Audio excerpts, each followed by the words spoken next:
guys, I'm here today with episode 2 of Fairy Tales with Jen, where I'm going to be looking at the history of Hansel and Gretel. If you would like to see the introduction video that I did for this series, I'll link it up here and down below. And the first episode that I did was on the history of Sleeping Beauty, which I'll link up here and also down below. So what I'm doing with this series is taking a particular topic, theme or story, looking at the historical context, picking it apart, telling you things maybe you didn't know about it, because the versions of fairy tales that we know now are not normally where they started. So as I said, we're going to be talking about Hansel and Gretel today, and that was first published by the Brothers Grimm in 1812. Now obviously that tale will have been passed orally throughout society before that, chopped and changed and added to and had things taken from it, but that's the first written down record that we have of it. Prior to that, there are lots of fairy tales that have similar elements, maybe one or two, that may have influenced the tale of Hansel and Gretel. So for instance, the witch in the woods is a very typical fairy tale type element, along the lines of Baba Yaga, which is a Russian folklore. There's lots of elements of cannibalism in the fairy tales, and lost children and forests and all of those things. But in particular, I want to talk about two fairy tales that came before Hansel and Gretel that really inspired that tale. The first one is by Giambattista Basile, who is an Italian folklorist, who was Italian folklorist, and this was written in 1634 and it's called Ninillo and Ninilla, and this was published as part of her series of fairy tales, which you can find inside the Tale of Tales, which is kind of a bit like the Decameron or the Canterbury Tales, in that it's stories within stories, it's characters telling each other things. And there is currently a film out at the moment, which is why I wanted to mention the Tale of Tales here. It's actually 3 of the fairy tales from within this, and it's filmed really beautifully. It's out in cinemas at the moment, kind of on a limited release, but if you get a chance to see it, I'd highly recommend it. The cinematography is excellent and beautiful. Lots of eating of hearts, and lots of excellent things like that. I did have some issues with it with regard to deformity and meanness, which is a topic for a whole other discussion on a video. It's a problem within fairy tales, but within films as well, depicting evil people as ugly or deformed. Like, it's just, Another time we will get into that, but the film as a whole I really enjoyed, and if you get a chance to see it, I definitely recommend it. But going back to that particular fairy tale that helped inspire Hansel and Gretel, Ninillo and Ninilla, it is about a sister and a brother called Ninillo and Ninella, and they are thrown out of their house by their parents who are starving. Now, stories like this are thought to have been inspired by the Great Famine of Europe, which happened between 1315 and 1317.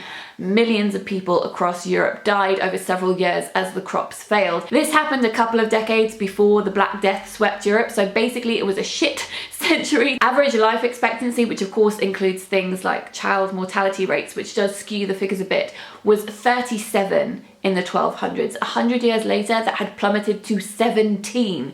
It was not a good time to be alive. Well, if you were alive in that time, you were lucky. It was just not a great time.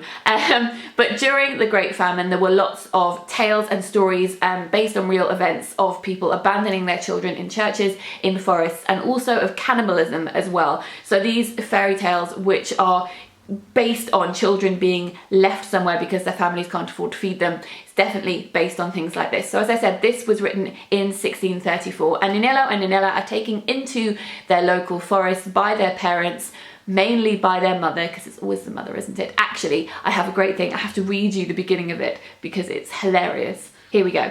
It says, "There was once a father called Januccio who had 2 children, Ninillo and Ninella, and they were both his heart's delight. But when death with the silent file of time sawed away at the prison bars of his wife's soul," overwriting, "things changed, and he took an ugly woman as his wife, who was a malicious bitch." I'm not changing that text, that was actually what the text was. Ugly and a bitch. Women, eh? This was the wicked stepmother. There she was like, "We can't afford to keep these children. I hate your children. We must take them out into the woods and leave them there." So the husband is very sad about this, but decides he's not going to stand up to his ugly, malicious bitch of a wife, and so takes his children out into the woods and leaves them there. But he leaves a trail of ashes back from where he leaves them to their front door and says, "If you want to come home, follow this trail." So they do. The wife is not happy when the children get back home and says, "How dare you?" So the father says, "Look, she's gonna kill you if I don't leave you in the forest. So he takes them back into the forest and leaves them there, tells them to run away. Now at this point, I know what you're thinking. You're thinking these children are gonna go off into the forest and they're going to find a gingerbread house with a witch inside and etc, etc, etc. But no, things are more complicated than that. Ninillo and Ninella are in the woods and they hear the sound of a hunting horn, and terrified, they both run off in opposite directions. Ninella runs down to the sea, which apparently is just around the corner, sees a pirate ship and joins them, becomes a lady pirate and sails the seas, as you do. Ninillo hides, hearing the hunting horn, next to a tree and is discovered by the people who are hunting, which turns out to be the prince, coincidence, who takes them back to the king, who decides that he's going to raise this young boy as his own, and he teaches him all the things and he gives him lots of clothes. It's all a very, very nice time. Going back to our lady pirate, Ninella, as she sails the seas, her ship sinks and everybody dies apart from her. She is flailing in the sea and suddenly is eaten by a large fish, and inside the belly of the fish she finds lots of palaces and clothes and beautiful gardens and lives there happily for a while. But then the fish swims towards the shore, at which point Ninella comes out onto the tongue of the fish and sees her brother on the cliff and says, "Hey, I've been eaten by a fish. This is weird, please help me." So he helps her out of the fish, doesn't kill the fish, which is nice. And then they go and present themselves to the king and tell them who they really are. I mean, the king knew that Ninillo had been lost and had since been adopted by him, but he didn't know about his sister. So they're like, this is all very nice. I tell you what, I'm going to marry both of you off to very rich people, and I'm going to put your wicked stepmother inside a barrel and roll her down a hill until she dies. The end. The next tale that I want to talk about was written in 1697, and that was by Charles Perrault, and it was called Little Thumbling. And this is a fairy tale that incorporates themes of Hansel and Gretel and Jack and the Beanstalk and something else.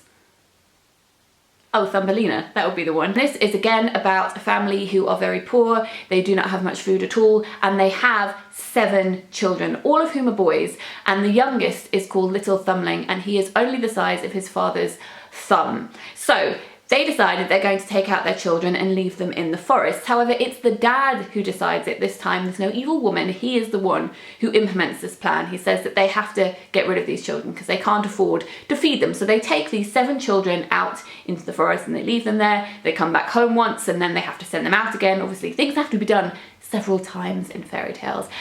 So these 7 boys wander off into the forest. And I know what you're thinking. You're thinking they're going to come across a gingerbread house in the woods with a witch inside, etc, etc, etc. But no, it is more complicated than that.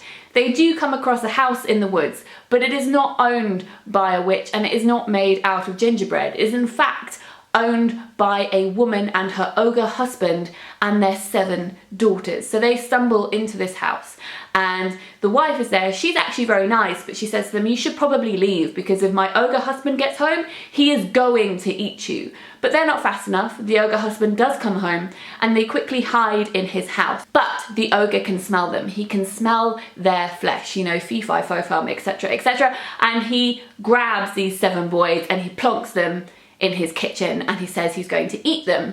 The wife cries, don't eat them now, feed them up overnight and then eat them in the morning when they'll be much plumper. So he says, that's a great idea, wife. So he gives them some food and he puts them to bed. I don't know why they have 7 extra beds in their house, but apparently they do. The 7 beds they sleep in, like the 7 dwarfs, guys. 7 is an important number in fairy tales.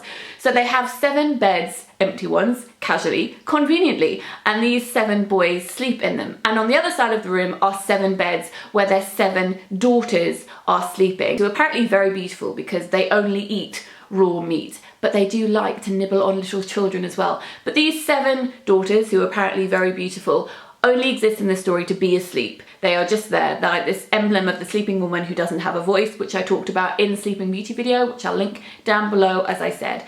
So these 7 boys decide to sleep, and instead of just getting up in the night and running away, which seems like probably the best solution, they decide to repay their hostess who's just saved their life by taking off their hats. All of the boys wear hats, and the girls who are lying on the other side of the room are all wearing crowns. So the boys put crowns on their own head and they put their hats, their caps, on the girls, and then they go back to sleep. In the morning, the ogre comes in, and instead of opening the curtain like a sensible person and bringing light into the room and looking around before he starts killing people, instead just gropes around to feel for the caps, feels the crowns, thinks, oh, those must be my daughters, and then finds the caps and thinks, oh, great, so ends up slitting the throats of all of his daughters. He goes downstairs, tells his wife, please could you deal with the mess that I've just made upstairs, and as he's doing that, the 7 boys sneak out of the house. There's a great bit in the story at this point where the mother goes upstairs and finds all her daughters murdered, and it says,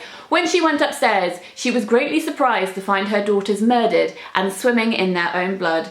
All at once, she fainted, for this is the first thing that most women do in similar circumstances. We've all been there. At this point, the ogre decides to run off after the boys and of course catches up with them. They outwit him and then he falls asleep and kind of disappears from the story. And not being content with just murdering all of their daughters, Little Thumbling goes back to the ogre's house and steals all of his gold, and then they live happily ever after. So the story that we all know as Hansel and Gretel, that was written down in 1812 by the Brothers Grimm, was actually told to them by a girl called Henrietta Dorothea Wilde, who lived with her 5 sisters in a house not too far away from the Grimms, but she wasn't allowed to visit them really because they were of a lower status to her family, so she was told to stay away. But once she grew older and her parents had passed away, she actually married Wilhelm Grimm and became Mrs. Grimm, so that's quite interesting. Yeah, she was the person who, as a young girl, 12 years old apparently, told Wilhelm about Hansel and Gretel and he wrote it down. Now, the Grimm brothers were quite revisionist. Their tales change a lot between the first publication of their fairy tales in 1812 and 1815, split over 2 volumes, to their later ones 40 years down the line. But Hansel and Gretel doesn't change too much for them. We have obviously the tale of Hansel and Gretel who are thrown out into the woods by their parents. In 1812, the woman who was doing that was their biological mother, but as time went on they changed it so that she became the wicked stepmother, like other fairy tales, getting a bit of distance there, and also they inserted quite a lot of religious imagery. Later on down the line, Hansel and Gretel obviously go out into the woods. They stumble across this cottage made out of food which is inhabited by a witch. She says she'll look after them, but really she wants to eat them. They outsmart her, they get away after they push her into the oven, etc, etc, etc. That is the tale that we know and love. Now, I looked into this because a lot of historians argue over whether gingerbread houses were made popular because of Hansel and Gretel, or whether the Grimm brothers included a gingerbread house because that was a thing that was happening already. So then I went and researched gingerbread, as you do, which made me very hungry. And I found out that gingerbread was brought to Europe by an Armenian monk called Gregory in 1992 AD. So thank you for that, Gregory. Thank you for your delicious goodness in bringing that across. And I particularly like this fact, which I will read to you. The gingerbread bakers were gathered into professional baker guilds. In many European countries, gingerbread bakers were a distant component of the Bakers Guild. Gingerbread baking developed into an acknowledged profession, and in the 17th century, only professional gingerbread bakers were permitted to bake gingerbread, except at Christmas and Easter, when anyone was allowed to bake it. I like all of these rules. You may not bake gingerbread. It may interest you to know that while I was researching this, I also fell into a black hole of the internet researching children that have been lost in forests. And I'm not just talking about children that have been lost, you know, in fairy tales, I'm talking about real life. And I'm also not just talking about ages ago, I'm talking about now, and it's quite scary and frightening, but also rather fascinating as well. In the 1800s, there was this thing that happened called the Lost Children of Alleghenies, and this was in the States, and I'll link it down below, when a brother and sister went missing and were found dead, and it was thought that the parents had killed them to gain sympathy money, which is pretty terrifying. There's the Loita Forest in Kenya, which is named after the Maasai legend of a young girl who went into a forest when she was looking after cattle and then she disappeared and was never ever seen again. Earlier this year in Zimbabwe, a young boy went missing and was discovered a couple of days later, fine, but sitting on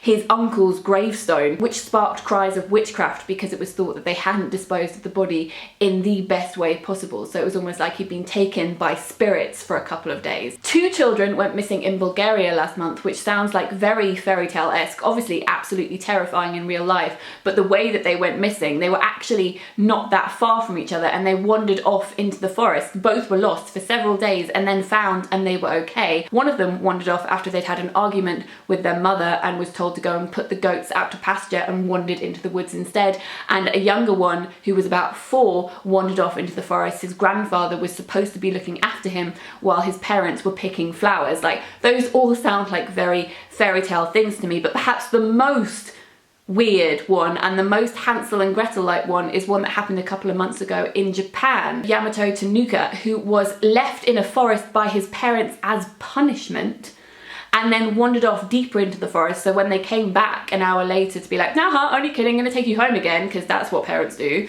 they found that he had gone and he had wandered off deep into this bear-infested forest and lived for 6 days in this cottage that he found that had one working tap, completely abandoned, and they discovered him there after 6 days. His father issued a statement saying that it was miraculous and he hadn't lost any weight at all and was completely fine.